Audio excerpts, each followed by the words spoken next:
Kottayam nursing കോളേജിൽ നടന്ന കിരാത നടപടി മിനിസ്റ്റർ ശ്രദ്ധയിൽപ്പെട്ടിട്ടുണ്ടാകും. ഇതിനെ റാഗിംഗ് എന്ന് വിളിക്കാനാവുമോ? ഇവരാണോ വിദ്യാർത്ഥികൾ? ഈ നരാധവന്മാർക്കെതിരെ എന്ത് നടപടിയാണ് വകുപ്പ് സ്വീകരിക്കുന്നത്? അതിക്രൂരവും ഒരു മനുഷ്യ മനസാക്ഷിയേക്ക് ഞെട്ടിക്കുന്നതെന്നൊന്നും പറഞ്ഞ ഒന്നും ആവില്ല. ഞാനതെനിക്ക് വീഡിയോ കാണാൻ പറ്റില്ല, കാരണം ഒരു ആൾക്കും അത് കാണാൻ കഴിയില്ല. അത്രയും അതിക്രൂരമായിട്ടുള്ള, ഈ ഉപയോഗിച്ച വാക്ക് ഒന്നും പോരാ എന്ന് തോന്നുന്നു, അത്രയും ക്രൂരമാണ്. അതില് എന്തൊക്കെ ഇപ്പോൾ സസ്പെൻഷനാണ് ആദ്യം കൊടുത്തിട്ടുള്ളത്, പക്ഷെ തീർച്ചയായിട്ടും അതിന്റെ തുടർച്ചയായിട്ടുള്ള നടപടികൾ സ്വീകരിച്ച് അതിൽ പരമാവധി മെഡിക്കൽ വിദ്യാഭ്യാസ വകുപ്പിന് ചെയ്യാൻ കഴിയുന്നത് ചെയ്യും എന്നുള്ളതാണ്. അതോടൊപ്പം തന്നെ ഇന്ന് DMEയുടെ ടീം അവിടെ പോയിട്ടുണ്ട്. കാരണം ഇവർ പരാതിപ്പെട്ടില്ല എന്നൊക്കെ പറഞ്ഞു എങ്കിൽ പോലും അവിടെ ക്യാമറ ഉൾപ്പെടെ ഉണ്ട്. അത് മാത്രമല്ല, സീനിയർ സ്റ്റുഡൻസ് ഫസ്റ്റ് ഇയേഴ്സിന്റെ റൂമിൽ കയറുമ്പോൾ അതിൽ അവിടെ ശ്രദ്ധയിൽപ്പെട്ടിട്ടില്ലേ, അങ്ങനെയുള്ള മറ്റു കാര്യങ്ങൾ കൂടി പരിശോധിച്ചിട്ട് അതിന്റെ സൂപ്പർവിഷൻ, മറ്റ് കാര്യങ്ങൾ, അതിന്റെ വിശദാംശങ്ങൾ പരിശോധിച്ച് അതിൽ നടപടി സ്വീകരിക്കണമെന്നുള്ളതാണ് DMEക്ക് നിർദ്ദേശം നൽകിയിരിക്കുന്നത്. അപ്പോൾ തീർച്ചയായിട്ടും ഇത് അങ്ങേയറ്റം ക്രൂരമായിട്ടുള്ളൊരു കാര്യമാണ്. അതിന്റെ ആദ്യ സെക്കൻഡ്സ് കണ്ടപ്പോൾ തന്നെ നമുക്കത്, ഞാൻ ആ വീഡിയോയിൽ കാണാൻ കഴിയാത്തതില്ല. അതാണ് എല്ലാവരുടെയും സാഹചര്യം. അപ്പൊ അത് പരമാവധി സ്വീകരിക്കാവുന്ന നടപടികൾ അവർക്കെതിരെ സ്വീകരിക്കും. പ്രാഥമിക റിപ്പോർട്ട് ലഭിച്ചോ? പ്രിൻസിപ്പലിന്റെയോ DMEയുടെയോ പ്രാഥമിക റിപ്പോർട്ട് ലഭിച്ചോ? അതിൽ എന്താണുള്ളത്? ഇത് താലിബാനിസമാണോ ഈ ഹോസ്റ്റലുകളിലുള്ളത്? ഇതില് പ്രാഥമികമായിട്ട് കോളേജിന്റെ നഴ്സിംഗ് സ്കൂളാണ്. ശരിക്കും ഇവർ നഴ്സിംഗ് സ്കൂൾ വിദ്യാർത്ഥി, ജനറൽ നഴ്സിംഗ് ചെയ്യുന്നവരാണ്. അപ്പോ അവിടെ നിന്നുള്ള റിപ്പോർട്ടാണ് DMEക്ക് ലഭിച്ചിട്ടുള്ളത്. അതിൽ ഈ പറഞ്ഞതുപോലെ മാധ്യമങ്ങളിൽ നിങ്ങളോട് സംസാരിച്ചത് തന്നെയാണ് ആ റിപ്പോർട്ടിലും അതിന്റെ ഭാഗമായിട്ട് ഉള്ളത്. അപ്പോ അത് പോരാ, അതിൽ സൂക്ഷ്മമായിട്ടുള്ള എല്ലാ കാര്യങ്ങളും അത് പരിശോധിക്കണമെന്നുള്ളതും അതിന്റെ അടിസ്ഥാനത്തിലാണ് DMEയുടെ ഒരു ടീം തന്നെ അവിടെ പോയി, ഇന്ന് അവരവിടെ ചെന്നിട്ടുണ്ടാകും 10 മണിയോടുകൂടി. അപ്പൊ അതിന്റെ അന്വേഷണ റിപ്പോർട്ടിന്റെ അടിസ്ഥാനത്തിൽ നടപടി സ്വീകരിച്ച് റിപ്പോർട്ട് ചെയ്യാനാണ് പറഞ്ഞിരിക്കുന്നത്. അത് കൃത്യമായിട്ടുള്ള നടപടി. സസ്പെൻഷനിൽ തീരും, ഇത് ഡീബാർ ചെയ്യണ്ടോ? ഇവർ പഠിക്കാൻ അർഹരാണോ? സസ്പെൻഷനിൽ തീരില്ല. സസ്പെൻഷനിൽ തീരേണ്ട ഒരു കാര്യമല്ലല്ലോ അത്. ആ സസ്പെൻഷനിൽ തീരില്ല. അതിൽ സ്വീകരിക്കാവുന്ന പരമാവധി നടപടികൾ സ്വീകരിച്ചിരിക്കും. അത് മറ്റുള്ളവർക്കും ഒരു സന്ദേശമായിരിക്കും. ഒരു കാരണവശാലും ഇതെങ്ങനെയാണ് ഇങ്ങനെയൊക്കെ ചിന്തിക്കാൻ കഴിയുക? മനുഷ്യ മനസ്സിന് ഇങ്ങനെ ചിന്തിക്കാൻ കഴിയുമോ? അത്ര അതിക്രൂരമായിട്ടല്ലേ ചെയ്തിട്ടുള്ളത്. അപ്പോൾ തീർച്ചയായിട്ടും പരമാവധി നടപടികൾ അത് പുറത്താക്കുന്നതിന് വേണ്ടിയിട്ടുള്ള എന്തൊക്കെ നിയമപരമായിട്ടുള്ള നടപടികളിലൂടെ അത് സ്വീകരിക്കാൻ വേണ്ടിയിട്ടാണ് നിർദ്ദേശം നൽകിയത്. ചിലർക്ക് സംഘടനാ പശ്ചാത്തലമൊക്കെ ഉണ്ട് എന്ന വിവരം വരുന്നുണ്ട്. ഇതിൽ കേരളം ഒരുമിച്ചാണ്.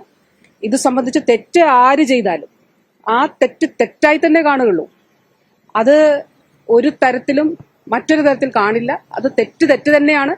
അത് ക്രൂരമല്ല, അതിക്രൂരവും അതിന്റെ അപ്പുറത്തുമായിട്ടുള്ള പ്രവൃത്തിയാണ് അവിടെ ഉണ്ടായിരിക്കുന്നത്. അപ്പൊ തീർച്ചയായിട്ടും ആ രീതിയിൽ തന്നെ നടപടി ഉണ്ടാവും. നമ്മുടെ ഹോസ്റ്റലുകളിൽ ഇത്തരത്തിൽ റാഗിങ്ങുകൾ ഇല്ല, അത് സർക്കാർ അടക്കം നടപടി സ്വീകരിച്ചതാണ്. പക്ഷെ ഇപ്പോഴും കഠിനമായ റാഗിംഗ് നടക്കുന്നുണ്ടെന്നുള്ളതാണ്. ഒരു പരിശോധന അത് സംസ്ഥാന വ്യാപകമായി നടത്തേണ്ടതല്ലേ? എല്ലാ വിദ്യാഭ്യാസ സ്ഥാപനങ്ങളിലും ഇത് സംബന്ധിച്ചിട്ടുള്ള ഒരു നിർദ്ദേശം നൽകിയിട്ടുണ്ട്. DMEയുടെ സ്ഥാപനങ്ങളിൽ, പ്രത്യേകിച്ച് മെഡിക്കൽ വിദ്യാഭ്യാസ സ്ഥാപനങ്ങളിൽ ഇത് പരിശോധിക്കാൻ നിർദ്ദേശം നൽകിയിട്ടുണ്ട്. ഇതില് എന്തുകൊണ്ട് ഇക്കാര്യങ്ങൾ ശ്രദ്ധയിൽപ്പെടുന്നില്ല എന്നുള്ളത്, അതായത് ഇതാണ് ഞാൻ പറഞ്ഞത്, അതായത് സീനിയേഴ്സ് ഒരു ജൂനിയേഴ്സിന്റെ റൂമിൽ ചെല്ലുമ്പോൾ ഒരു കാരണവശാൽ ചെല്ലേണ്ട കാര്യമില്ല. എന്തിനാണ് ചെല്ലുന്നത്? അപ്പൊ അത് തുടർച്ചയായിട്ട് ചെല്ലുന്നത് എന്തുകൊണ്ടാണ്? അവിടെ നടക്കുന്ന പ്രവർത്തനങ്ങൾ സംബന്ധിച്ച് ഇവർ മോണിറ്റർ ചെയ്യുന്നത് എങ്ങനെയാണ്? അതിന്റെ സൂപ്പർവിഷൻ എങ്ങനെയാണ്? ഇക്കാര്യങ്ങളെല്ലാം എല്ലാ ഹോസ്റ്റലുകളിലും പരിശോധിക്കാൻ നിർദ്ദേശം നൽകിയിട്ടുണ്ട്. പ്രത്യേകിച്ച് ഈ സംഭവം നടന്ന ഈ കോട്ടയത്തെ ജനറൽ നഴ്സിംഗിന്റെ വിദ്യാർത്ഥികൾ താമസിക്കുന്ന ഹോസ്റ്റലിൽ അത് കൃത്യമായിട്ട് പരിശോധിക്കുന്നതിനും നടപടി സ്വീകരിച്ചിട്ട് അത് റിപ്പോർട്ട് ചെയ്യുന്നതിനുമാണ്. ഇനി DME തലത്തിൽ സ്വീകരിക്കുന്നതിനപ്പുറത്ത് ഗവൺമെന്റ് സ്വീകരിക്കേണ്ട നടപടിയാണെങ്കിൽ അത് റെക്കമെൻഡ് ചെയ്യുന്നതിനും വേണ്ടിയിട്ടുമാണ് നിർദ്ദേശം നൽകിയിട്ടുള്ളത്. ഇത്രയും വലിയ സംഭവം നടന്നിട്ടും ആരും പരാതിപ്പെട്ടില്ല എന്ന് ലഘൂകരിക്കുന്ന മറുപടിയാണ് പ്രിൻസിപ്പൽ തന്നത്. അതൊന്നും അംഗീകരിക്കാൻ കഴിയുന്ന കാര്യമല്ല. പരാതിപ്പെട്ടില്ല എന്നുള്ളതല്ലല്ലോ, അതാണ് പറഞ്ഞത്. ഇവിടെ ക്യാമറകൾ ഉൾപ്പെടെ സ്ഥാപിച്ചിട്ടുണ്ട്. ഞാനപ്പോൾ പ്രാഥമികമായിട്ട് ഞാൻ അന്വേഷിച്ചപ്പോൾ ഞാൻ മനസ്സിലാക്കിയത് അവിടെ ക്യാമറകൾ ഉൾപ്പെടെ ആ കോറിഡോറിൽ ഉൾപ്പെടെ ഉണ്ട്. അപ്പൊ അവിടെ എന്ത് കാര്യങ്ങൾ എങ്ങനെ നടക്കുന്നു എന്നുള്ളത് മനസ്സിലാക്കാനായിട്ട് സാധിക്കും. പ്രത്യേകിച്ച് റാഗിങ് മൂലം നിരോധിക്കപ്പെട്ട ഒരു സാഹചര്യത്തിൽ, റാഗിങ് ഒരു കാരണവശാലും നടക്കാൻ പാടില്ലാത്ത സാഹചര്യത്തിൽ ഈ ഫസ്റ്റ് ഇയേഴ്സുമായി ബന്ധപ്പെട്ടിട്ടുള്ള കാര്യങ്ങളിൽ ആ തരത്തിലുള്ള മോണിറ്ററിംഗ് നടന്നിട്ടുണ്ടോ എന്നുള്ളതാണ് പരിശോധിക്കാനായിട്ട് DMEയുടെ അടുത്ത് പറഞ്ഞിരിക്കുന്നത്. JDNE ഉൾപ്പെടെയുള്ളവരാണ് അവിടേക്ക് പോയിരിക്കുന്നത്.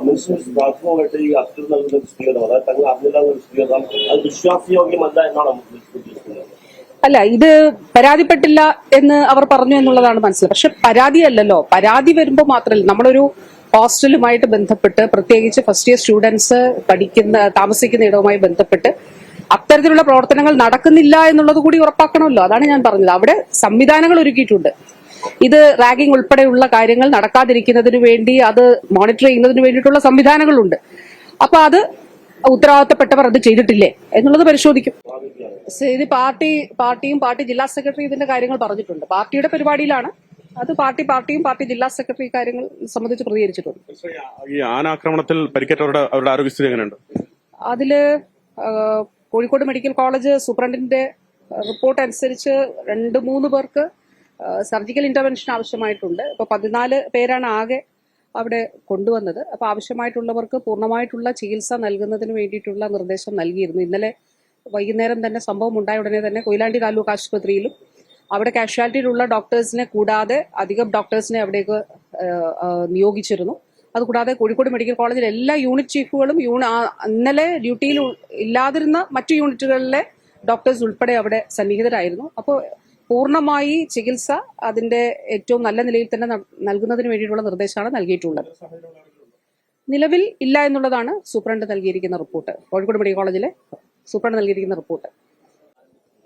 ഇതെല്ലാം ഞാൻ നേരത്തെ തന്നെ പറഞ്ഞിട്ടുണ്ടല്ലോ. 2010 കുറെ വർഷങ്ങൾക്ക് മുൻപ് നടന്നൊരു സംഭവത്തിലാണ്, അത് ഈ സർക്കാരിന്റെ കാലഘട്ടത്തിലാണ് അത് കണ്ടുപിടിക്കുന്നത് എന്നുള്ളതാണ്. അപ്പോൾ അത് സംബന്ധിച്ച കാര്യങ്ങൾ നേരത്തെ തന്നെ മന്ത്രിസഭ ചർച്ച ചെയ്യുകയും അതിന്റെ അടിസ്ഥാനത്തിൽ കാര്യങ്ങൾ പറയുകയും ചെയ്തിട്ടുണ്ട്. അത് അങ്ങനെ തന്നെയാണ്. പറഞ്ഞോളൂ.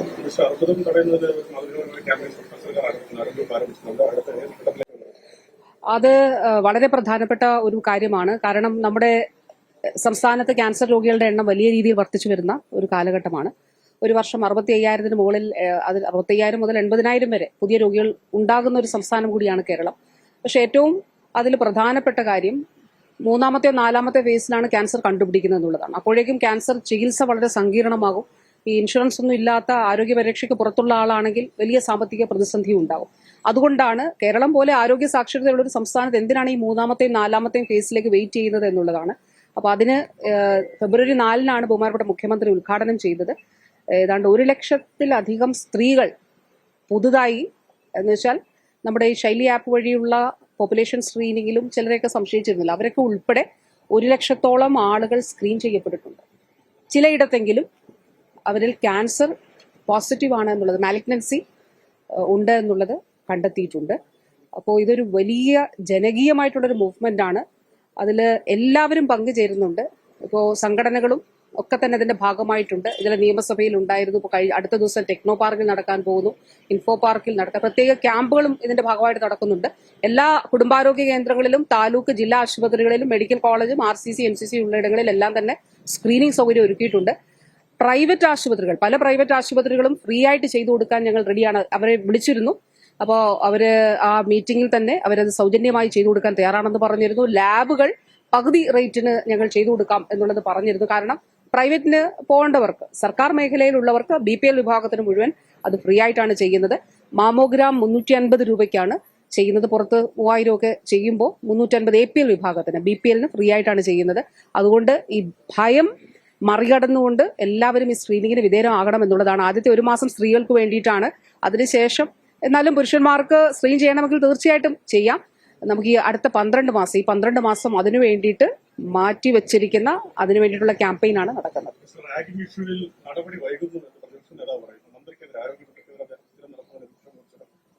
അല്ല, പ്രതിപക്ഷ നേതാവ് അങ്ങനെയല്ലേ പറയുള്ളൂ. അദ്ദേഹം മറിച്ച് പറയുമെന്ന് നമുക്കിപ്പോ കരുതാൻ വയ്യല്ലോ. ഇപ്പൊ ഞാൻ പറഞ്ഞല്ലോ, ഇതിൽ കേരളത്തിന് ഒരു മനസ്സാ, ഒരു അമ്മയുടെയോ ഒരു അച്ഛന്റെയോ, അല്ലെങ്കിൽ ഒന്ന് ആലോചിച്ച് നോക്കി, എങ്ങനെയാ ഇത് സഹിക്കുന്നത്, ഇതെങ്ങനെയാ കണ്ടുകൊണ്ടിരിക്കുന്നത്, ഇതെങ്ങനെയാ കാണാൻ കഴിയുന്നത്. അപ്പോൾ തന്നെ ഈ ഒരു വിവരം ഒരു പേരന്റ് വഴിയാണ് കോളേജിൽ അറിഞ്ഞത്, സ്കൂളിൽ അറിഞ്ഞത് എന്നുള്ളതാണ് DME എന്നെ അറിയിച്ചിട്ടുള്ളത്.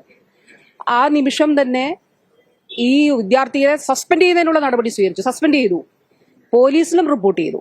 അതായത് ഈ നഴ്സിംഗ് സ്കൂളിൽ നിന്ന് പോലീസിലും റിപ്പോർട്ട് ചെയ്തു, പേരന്റ്സും പോലീസിൽ റിപ്പോർട്ട് ചെയ്തിരുന്നു. മറ്റൊരു കുട്ടിയുടെ പേരന്റ് വഴി അറിഞ്ഞു എന്നുള്ളതാണ് DME റിപ്പോർട്ട്, ആദ്യമായി പ്രാഥമിക റിപ്പോർട്ട് നൽകിയത്. അതിന്റെ മറ്റു കാര്യങ്ങൾ, അതായത് ആദ്യം സ്വീകരിക്കേണ്ട നടപടി സ്വീകരിച്ചിട്ടുണ്ട്, സസ്പെൻഡ് ചെയ്തിട്ടുണ്ട്. അതിനുശേഷം ഞാൻ പറഞ്ഞില്ലേ, അവരെ പുറത്താക്കുന്നത് ഉൾപ്പെടെയുള്ള കാര്യങ്ങൾ, അതിനെന്തൊക്കെ നടപടികൾ സ്വീകരിക്കണം അത് ചെയ്യണം. കാരണം ഈ പറഞ്ഞതുപോലെ ഇത് അംഗീകരിക്കാൻ കഴിയാത്തതാണ്, അതിക്രൂരമാണ്. പരമാവധി ചെയ്യാൻ കഴിയുന്നത് ചെയ്യും.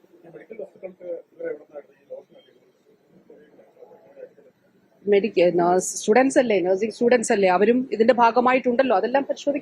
അതെല്ലാം ഇതിന്റെ ഭാഗമായിട്ട് പരിശോധിക്കും. ശരി.